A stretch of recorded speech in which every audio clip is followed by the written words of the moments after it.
everyone, in this video I'm going to talk about an interesting situation related to an agile project. It's related to the estimation area of project management.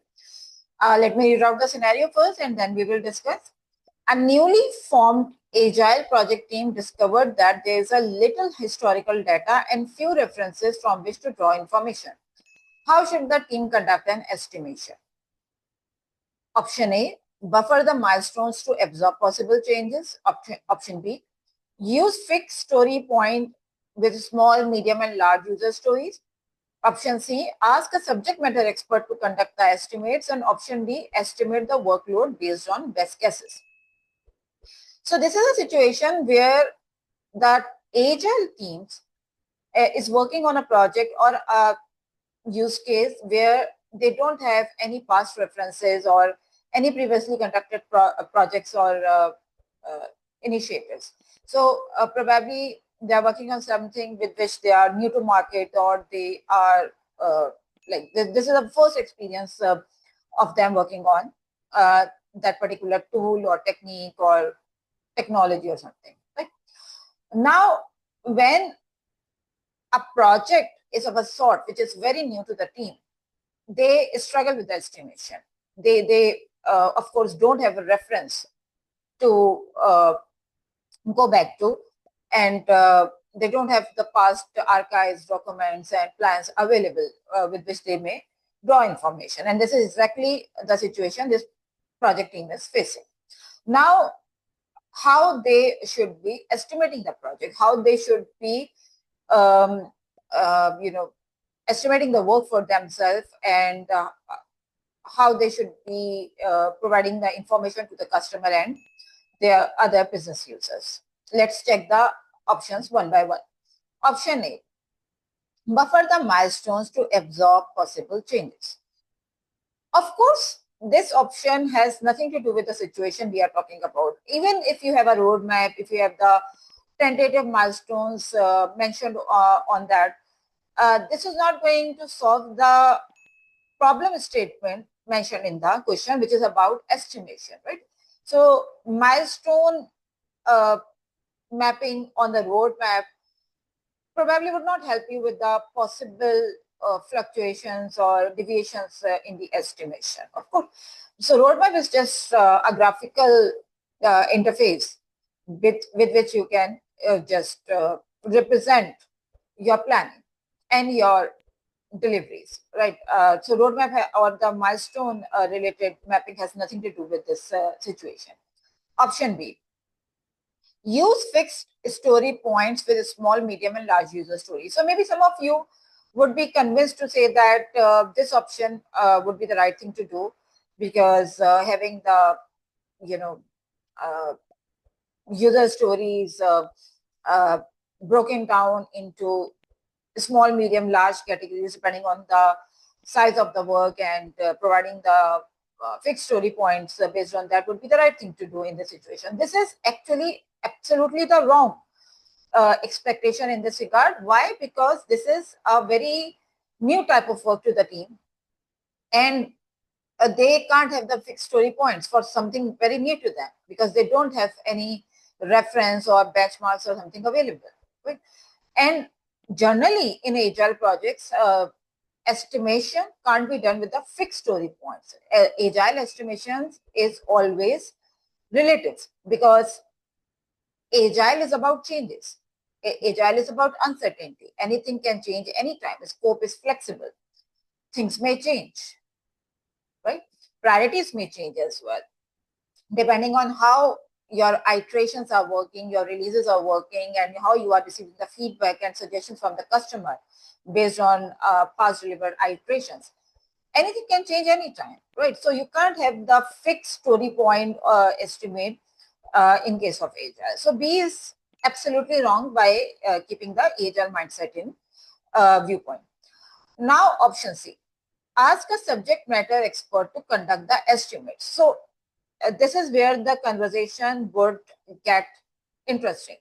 So when I posted this question on my regular Friday LinkedIn post, I saw a couple of comments where people were actually debating about the scenario, and they were of the opinion that option C is the right thing to do or is the best thing to do in this situation. And some were of the opinion that probably option B is a right thing to do. And I already explained that option B is a wrong choice. Option B can't be the right thing to do. But most of the people actually went with option C by saying that if something is new to the team, then the very obvious thing or the very recommended situation or solution is to hire the subject matter experts, and they are going to help the team with the estimates.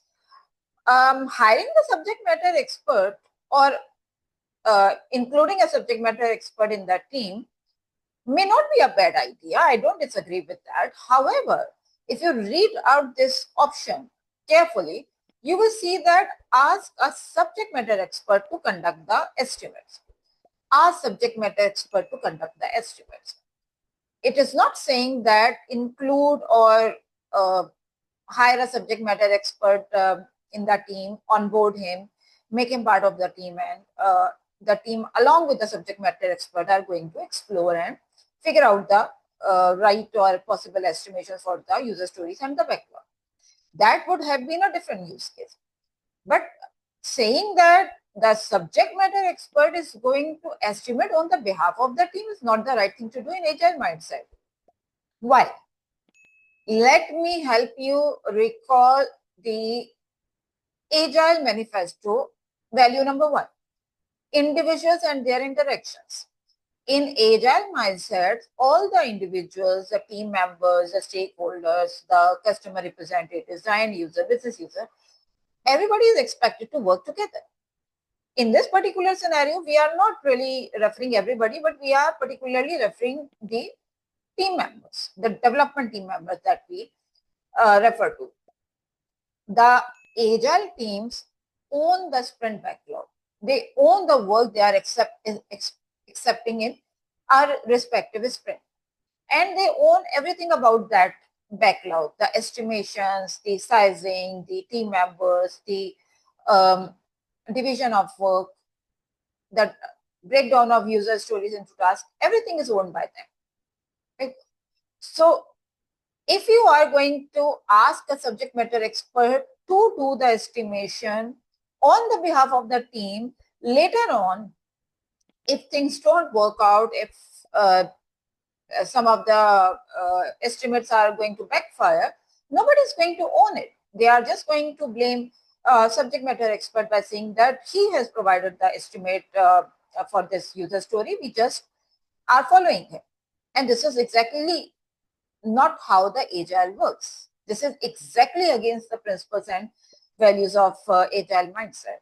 So option C is not the right thing to do. Option C is only going to be the right thing to do with subject matter expert along with the team is going to help the team, and whatever he is going to suggest, the team is going to agree to that, is going to explore those estimates, and they are going to own the estimates suggested by him. That would be the right thing to do.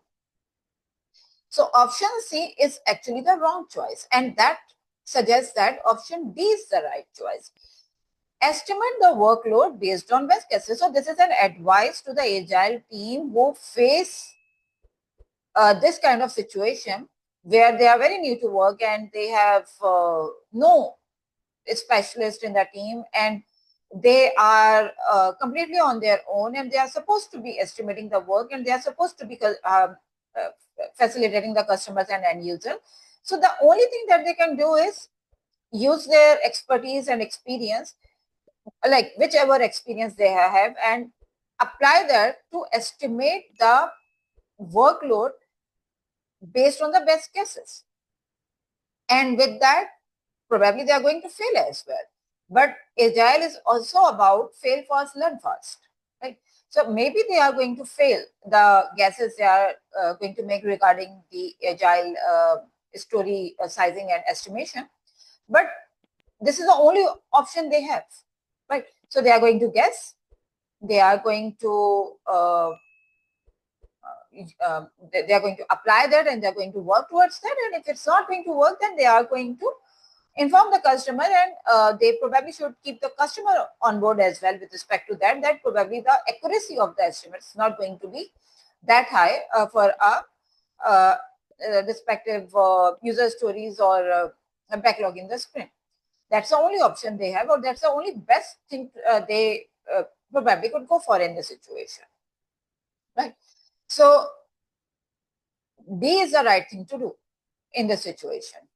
I hope you like this explanation, and if you do, please make sure that you let us know in the comment area. Also, do not forget to like the video, and do not forget to subscribe to our channel as well. I will be back very soon with the explanation of another PMP scenario. Till then, take care.